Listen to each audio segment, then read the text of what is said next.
Hi friends, do you know what is common among all these successful UPSC aspirants? Mr. Kashish Mittal, Air 58 2010, Ms. Tina Dabi, Air 1 2015, and Mr. Ansar Sheikh, Air 61 2016. All these candidates were able to crack the UPSC exam in their very first attempt and at a very young age of 21 years. So what was their strategy and how did they crack the exam at such a young age? So let's find it out. All these candidates started preparing for UPSC in their college life. So if you want to crack the exam at a very young age, in maybe first or second attempt, and you want to start your preparation in college, so this video is for you. We have devised this strategy for college going students after considerable experience. Me and my team go to UPS University, which is situated in Dehradun, and mentor college going students who want to appear for UPSC right after college. So let's check it out. What is the strategy for all those students who are in college and want to attempt UPSC, a serious attempt in UPSC right after college? So what is that strategy? What will you learn from this video? So it is a 4-semester strategy, first of all. So this video deals with the first semester, and subsequently I will be making videos for the next 3 semesters as well. Second thing which you learn is advantages of an early start. क्या फायदे हैं college में preparation करने के, right? Third is issues that you might face when you are starting in college. So we will deal with all these issues and try to find solution for that. Fourth is what should be your strategy and roadmap per semester. ये first semester के लिए है, ऐसी 3 semester के लिए और video बनाए जाएंगे. और कौन सी किताबें, which books you need to cover in each semester, which books / notes / standard books, and when to start answer writing, कब notes बनाने हैं, इसके बारे में ही हम बात करेंगे. And last but not the least, whether you should make notes in the very first semester or not. Okay, so first thing, what are the advantages of an early start? तो आप देखोगे जो यंग टॉपर्स होते हैं generally उनकी age bracket होती है 20 to 24 years. That means वो अपने फर्स्ट या सेकेंड अटेम्प्ट में यूपीएससी क्रैक कर देते हैं. इसका फायदा क्या है? First thing is you have a stable profession at a very young age. Second thing is अगर आपको ब्यूरोक्रेसी में हाईएस्ट पोजिशन में जाना है, maybe a chief secretary और cabinet secretary, so you have an early start. तो there are chances, high probability that you will reach the highest echelon of bureaucracy if you join civil services at an early age. So that is the first advantage. Second advantage is अगर आप college में जल्दी preparation start करते हो, so you have ample time, खूब time मिलेगा आपको preparation करने के लिए. आप अपनी कॉलेज की लाइफ प्लस यूपीएससी की प्रिपरेशन बैलेंस कर सकते हो. सबको पता है कॉलेज में इतना वर्कलोड नहीं होता, right? So it's just like a school. आपको एक करिकुलम फॉलो करना है एंड जब कॉलेज टाइम ओवर होता है you have ample time to explore new things. And if you are serious about UPSC so you can always start your preparation ज्यादा बिना pressure के. Last but not the least, there will be no pressure from parents, क्योंकि generally जो pressure parents का आता है वो college के बाद आता है कि जॉब फाइंड करने के लिए. लेकिन कॉलेज लाइफ में you can experiment with things. Similarly आपके दोस्त वगैरह भी होंगे, जनरली वो भी अभी कॉलेज में ही होंगे. सो जो पीयर प्रेशर लोग फेस करते हैं वो भी आपको नहीं होगा. So these are the advantages if you start early in college life. इसके बारे में मैंने पहले भी बात करी है कि यूपीएससी एक लंबी जर्नी है. On an average it takes 3 to 4 years to crack the exam. But if you start early, so maybe you will be able to crack the exam in the very first or second attempt. So let's see, check it out. जो first attempt में जो बच्चे निकल रहे हैं उनका percentage है 10.8. That is जो पहली बार एग्जाम दे रहे हैं उनमें से सिर्फ 10.8% बच्चे ही पहले अटेम्प्ट में क्रैक कर पाते हैं, और सेकेंड अटेम्प्ट में 20.3% एंड थर्ड अटेम्प्ट में ये बढ़ के 24.1% हो जाता है. That means your best attempt is the third attempt. Having said that, if you start preparing in college, that means कि आपने एटलीस्ट जो मेहनत कॉलेज के बाद करनी थी, मे बी कोचिंग में या खुद से, वो आप पहली कॉलेज टाइम में कर लेते हो. तो आपके ये जो अटेम्प्ट हैं, फर्स्ट या second attempt, they could be the best attempt and you could crack the exam in the very first two attempts. तो आप क्या issues face कर सकते हो अगर आप कॉलेज में हो? First thing is, from where you should start your preparation. Now the problem is कि in this particular era, internet era, आपके पास हर चीज easily available है, right? So if you want notes, so you go to Rajendra Nagar और मुखर्जी नगर, हर महीने नए notes आ रहे हैं, तो आप वो भी मंगवा सकते हैं. या फिर जो नोट्स हैं वो पीडीएफ फॉर्मेट में, टेलीग्राम में और बहुत सारी वेबसाइट में फ्रीली अवेलेबल है. तो प्रॉब्लम क्या हो जाता है, you start collecting the notes. बहुत सारे बच्चे मैंने ऐसे देखे हैं, वो सारी किताबें खरीद लेंगे, नोट सारे खरीद लेंगे, और उसके बाद वो प्रिपरेशन करना स्टार्ट करेंगे. But the thing is, you will get confused and overwhelmed if you start preparing in this fashion, क्योंकि आपको अपनी कॉलेज लाइफ भी बैलेंस करनी है. तो करना क्या चाहिए?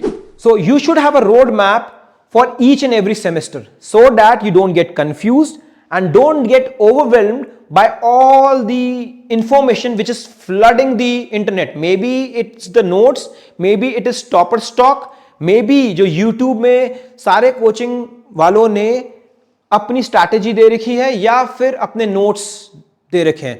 तो उसके लिए आपको कंफ्यूज नहीं होना है, बिकॉज द प्रॉब्लम इज कि इतनी ओवरफ्लो होता है इंफॉर्मेशन का कि आप उसको संभाल नहीं पाते. You are not able to decipher कि क्या चीज कब करनी है. तो जो हमारा ऑब्जेक्टिव है वो है कि आपकी स्ट्रॉन्ग फाउंडेशन कैसे बने. Now generally what I have seen is people collect notes and standard books और सीधा उन पे कूद जाते हैं. फॉर एग्जाम्पल अगर पॉलिटी की बात करें तो Laxmikanth is a standard book, so you will just buy it and start reading it. Now this is not a good strategy because you do not understand कि उसको किस कंटेक्स्ट में पढ़ना है, राइट? तो our basic objective should be that हमारी foundation strong रहे and we have the conceptual clarity, we know in what context what book we should read. तो स्टेप 1 होना चाहिए आपका एनालाइज द सिलेबस. तो सबसे पहले सिलेबस तो आपके पास होना चाहिए, उसका प्रिंट आउट लो, उसको चिपका दो जहां पढ़ते हो, right? Second thing is avoid PYQs. ये तो मैं आपको जो नया बच्चा प्रिपरेशन करने आ रहा है, मैं उसको बोलूंगा कि आप प्रीवियस ईयर क्वेश्चन यूपीएससी के ना देखें. क्यों? क्योंकि it can always maybe confuse you because the level of difficulty you might find as a beginner कि बहुत ज़्यादा है और ये मेरे बस का नहीं है. तो मैं बोलूँगा कि यूपीएससी के जो क्वेश्चंस हैं वो आप एटलीस्ट फर्स्ट सेमेस्टर में तो बिल्कुल भी ना देखें. That is step 1 for you. Step 2 दूसरा है, फोर्थ सेमेस्टर स्ट्रैटेजी बनाइए कि फर्स्ट सेमेस्टर में क्या आपके टारगेट्स होने चाहिए, सेकेंड में क्या होने चाहिए, ऐसी थर्ड और फोर्थ में. तो अगर आप हमें फॉलो कर रहे हैं तो ये फर्स्ट सेमेस्टर की स्ट्रैटेजी है, तो you should follow this strategy. Don't get overwhelmed again कि आप बहुत सारी जगह से इंफॉर्मेशन ले रहे हो और अपनी स्ट्रैटेजी बार बार चेंज कर रहे हो. You will be wasting your time. So if you are following us, try to follow this. Then is step 3, selecting the right study material. Now this is very important, क्योंकि जैसे मैंने आपको थोड़ी देर पहले बताया, the internet is flooded with books, study notes, toppers notes, test series, etcetera etcetera etcetera. Now इसलिए आपको सही study material, standard books follow करनी पड़ेंगी, right? So resource selection should be authoritative and comprehensive. Comprehensive मतलब multiple sources नहीं करनी है, ठीक? Depth of knowledge. So here the key is that if you're studying a standard authoritative book, you should know what is written in it. You should have notes prepared for it and revise it multiple times. Avoid multiple sources. ये तो सबसे बड़ी चीज है जो आपको follow करनी है, because I suffered because of it. I have given 5 mains back to back, but problem यही हुई थी कि मेरी फाउंडेशन जो थी वो शायद सही नहीं थी, क्योंकि मैंने एक चीज को अलग अलग जगह से पढ़ने की कोशिश करी. मे बी जैसे पॉलिटी के लिए मैंने लक्ष्मीकांत भी फॉलो करने की कोशिश, डीडी बासु भी फॉलो कोशिश करनी करी, और बाद में अपने लेटर अटेम्प्ट से मैंने नोट्स भी मंगा लिए. तो यहां पे ये गड़बड़ हो गई. तो ये आपको अवॉइड करना कि मल्टीपल सोर्सेस तो बिल्कुल नहीं पढ़ने हैं आपने. Step 4, selective online. नाउ अभी क्या है, YouTube वगैरह में आपको बहुत सारे अच्छा कंटेंट भी मिल जाता है, खराब कंटेंट भी है उसमें. आपको इंटरनेट को अवॉइड करना है at least in the initial stages when you don't know what is right और रॉन्ग. ठीक है, अगर आपको YouTube या इंटरनेट को सर्व भी करना है तो बी वेरी सिलेक्टिव, कि मैं सिर्फ इस पर्टिकुलर चैनल को फॉलो करूंगा या पर्टिकुलर एक न्यूज पोर्टल को फॉलो करूंगा. आपको हर जगह से ज्ञान लेने की जरूरत नहीं है. ठीक है, moving on. What should be your strategy for the very first semester. ये पहला वीडियो है, ऐसी 3 सेमेस्टर का मैं और बनाऊंगा. तो पहले फर्स्ट सेमेस्टर की क्या स्ट्रैटेजी होनी चाहिए आपकी. तो ऑब्जेक्टिव क्या होना चाहिए, not to get overwhelmed and lose interest. Problem यही होती है, बहुत सारे बच्चे आते हैं जो यूपीएससी में बहुत सीरियसली प्रिपेयर करना चाहते हैं. So they will start preparing with all their energy, all their focus, but lose interest after some time. जैसे पहले थे वैसे ही हो गया सब कुछ. They are sitting in their room, maybe playing video games, surfing the net, social media आजकल, राइट, रील्स देख रहे हैं. So the thing is, you need to have a balanced approach so that you don't get overwhelmed with information or the books, and also balance your college studies. तो ये हमारा objective होना चाहिए कि आपका इंटरेस्ट बना रहे. You should enjoy learning, right? So first thing आप क्या करोगे, हार्ड कॉपी निकाल लोगे सिलेबस की और उसको चिपका लोगे अपने जहां भी आप बैठते हो पढ़ने के लिए. साफ करो अपना टेबल, एक जगह बनाओ विच शुड बी अलग सबसे, right, because you need a lot of focus. तो आप वहां पर अपना सिलेबस का प्रिंट आउट लो, वहां चिपका दो उसको. Second thing is basic books कौन सी फॉलो करनी है. Now this is important. As I said, don't need to get overwhelmed कि आप बहुत सारी किताबें ले लो और पढ़ना स्टार्ट कर दो एक साथ. तो कुछ सब्जेक्ट्स हम स्टार्ट करेंगे फर्स्ट सेमेस्टर में. That is, this is strategy for 6 months. कौन सी है. हिस्ट्री में आप एनसीईआरटी की क्लास 6 to 8 पढ़ोगे. Very easy books. आपको भले इजी भी लगे कि क्लास 6 की बहुत इजी क्यों पढ़ रहा हूं, नहीं, आप उनको पढ़ो आराम से, 1-2 रीडिंग आराम से दो. ठीक है, ऐसी पॉलिटी में 8 to 10th, नॉट 6-7 की करने की जरूरत नहीं है, 8 to 10th पढ़ना आप. ज्योग्राफी में 6 to 9th पढ़ो आप. और ऐसी साइंस में 7th और 8th की. साइंस की इसके अलावा आपको पढ़ने की एज सच जरूरत नहीं है, सिलेक्टिव रीडिंग करनी पड़ेगी एनवायरमेंट के लिए और कुछ और टॉपिक्स के लिए, क्योंकि जो लोग ह्यूमैनिटीज से हैं उनके लिए 8th के आगे 9th 10th या की जो बुक्स हैं थोड़ी डिफिकल्ट हो जाती हैं. तो आप क्या करोगे, सिर्फ साइंस की 7th 8th पढ़ोगे. तो ये फर्स्ट सेमेस्टर में आपको सिर्फ यही किताबें फॉलो करनी है, इसके अलावा मत पढ़ना अगर आपके पास टाइम भी हो, क्योंकि आपको करंट अफेयर्स भी स्टार्ट करनी है. तो start reading the newspaper, Indian Express और the Hindu, and try to follow only one good YouTube channel जो आपको एडिटोरियल रीडिंग या फिर न्यूज़पेपर रीडिंग डेली करवा रहा है. उससे ज्यादा आपको करने की जरूरत बिल्कुल भी नहीं है. न्यूज़पेपर कैसे पढ़ना है उसके बारे में हम अलग से वीडियो बनाएंगे. जस्ट स्टे ट्यून्ड, हम लोग जल्दी उसके बारे में बनाएंगे. नोट्स कैसे बनाए उसका भी वीडियो बनाऊंगा मैं. मूविंग ऑन, अगर आपको यह समझ आ गया कि फर्स्ट सेमेस्टर में क्या पढ़ना है, तो क्या नोट्स बनाने हैं नहीं बनाने, ये मैंने आपको बताया था कि इस वीडियो में आपको ये भी बताऊंगा. तो thing is, you need not to make notes in your first semester. शांति, क्यों? क्योंकि ये नोट्स हम लोगों ने आप लोगों के लिए प्रिपेयर करे हुए and we are providing free of cost. तो you can always download all these notes right from 6th to 12th. उन सारी एनसीईआरटी की जिस्ट आपको फ्री ऑफ कॉस्ट मिल जाएगी Oracle IS की वेबसाइट में oracleis.org. So when you have finished your standard books, तो आपको अगर रिवीजन करना है तो इन नोट्स से आप कर सकते हो।